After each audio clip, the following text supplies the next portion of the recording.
Well, time for another update.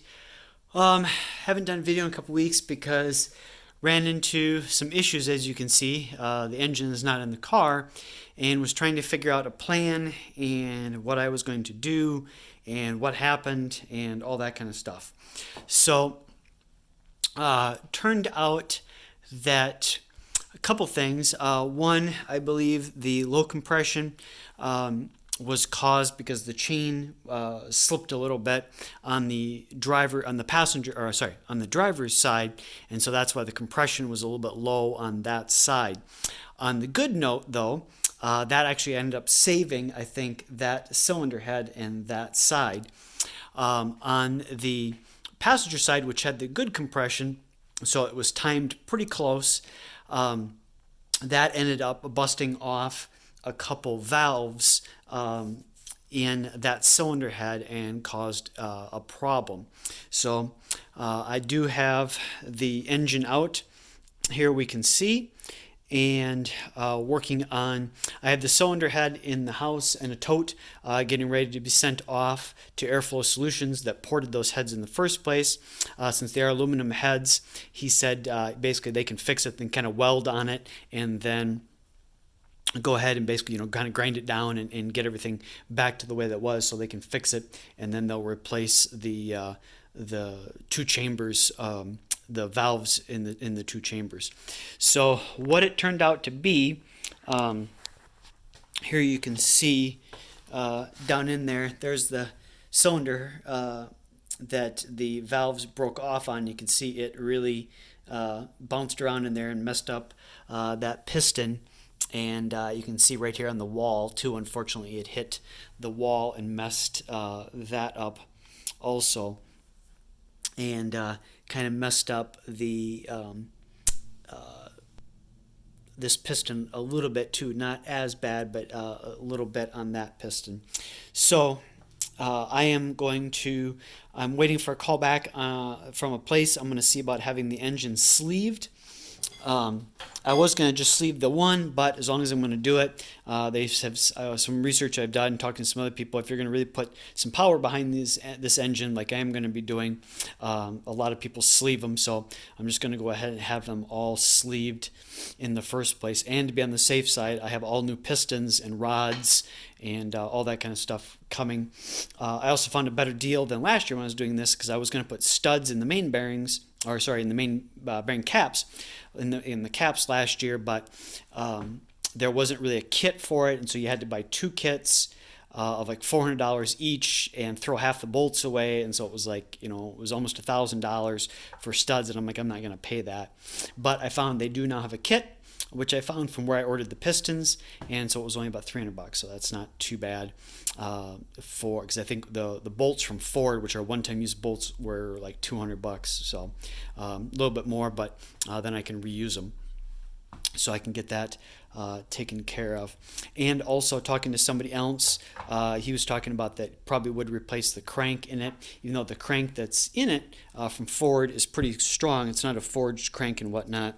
So the package I got when I bought the pistons, I bought a package that also comes with the Cobra Jet or the Cobra Jet main crank, so it wasn't too expensive.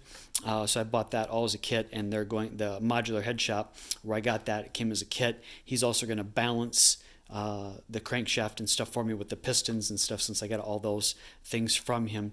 Also decided to up the compression a little bit. Originally it was 9. The pistons I got were 9.5. I was going to go with 10.5, but you can only do 10.5 if you stay with the original bore. But since they're going to be sleeved, the best I could do was 10. So it's still pretty good. It's still a full point above what it was from the factory. So blower shouldn't have to work as hard to be making as much power. So should be good there. So didn't even dread the car yet. It wasn't like I was running, spinning 8,000 RPM or something, and that's what snapped the valves off. This is an interference engine. And when I was putting this together just over a year ago, about a year and a month and a half ago or so, just a lot of stuff going on. It's my own fault. I'm not a mechanic, and I was kind of been learning this as I go. And so I just had a lot going on with some health issues and some surgeries and stuff like that, and I was rushing to get this all put together, and just wasn't in the right mindset to be doing it, and I mislabeled some of the pistons as I was putting them together with the rods and everything. And so I ended up putting in, if you can kind of see here, I ended up putting them in basically almost on this side. Every other one was upside down, and on this side the two outside ones are right, but the inside one is not. Nope, I take that back. Oh, sorry. Yeah, this is the side. This side, because this is the one with the bad piston. This one, every other one is reversed, and on this side, the two outside ones are reversed, and the two inside ones are right. So, like I said, I just mislabeled them when I was putting them in, and since it is an interference engine, as you can kind of see, the reliefs are cut deeper on top for the intake, since the intake valves open further than they are on the bottom. So they have to be oriented with the deeper relief cuts up versus down.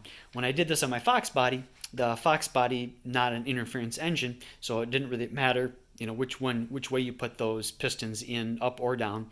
This 5.8 is an interference engine and does matter. And like I said, just made a mistake and mislabeled them and wasn't paying attention when I put them in. So live and learn. So kind of just one of the reasons why I was making this. You know, I could have not made a video, and once everything was all put back together and put back in and never said anything. But like I said, I'm not a mechanic, didn't never claim to be, been kind of learning this as I go for the experience and to kind of understand how this works and know how it was built.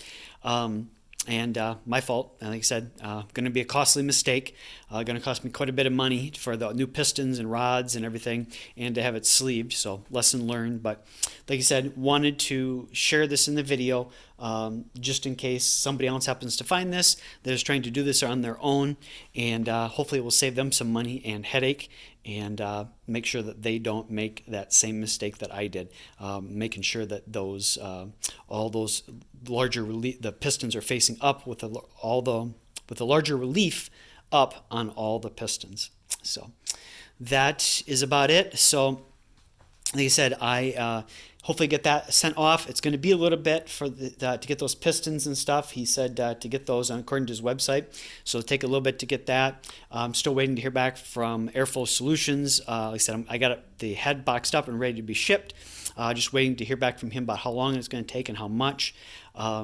Shouldn't be too bad. He's pretty sure he can fix it, and new heads are very expensive, so definitely, hopefully it will be definitely cheaper than that to get to have him fix it compared to get a new head and have to send it to him and have it CNC'd and all that kind of stuff. So, but like I said, over the next couple of days, hopefully be breaking the rest of the engine down. So I'll be just down to the block, and then can get it off and get it sleeved and stuff. So we'll get that taken care of. We'll have to see. I'm still waiting to hear back. Or I have to call, I should say, and see, since it may be a month or so to get some of that stuff taken care of and whatnot. I was going to see if the guy in town that's going to basically cut out, like I'd mentioned probably a while back, cut out those fender wells and kind of extend them out. So for the front and rear wheels are underneath the fender wells. I may see if he's got a trailer, since there's no engine in the car, and if he does have a trailer, what his schedule's like, and maybe I can get this over to him and get that taken care of while I'm waiting for the pistons and all that kind of stuff, so that things aren't just kind of sitting and nothing's happening while that stuff is being done. So a little bit longer, but wanted to kind of share some of that stuff that was going on, and like I said, just share this in case anybody else happens to find this video, and hopefully save them some money, headaches, and not make that same mistake that I did. So thank you much for watching. Bye.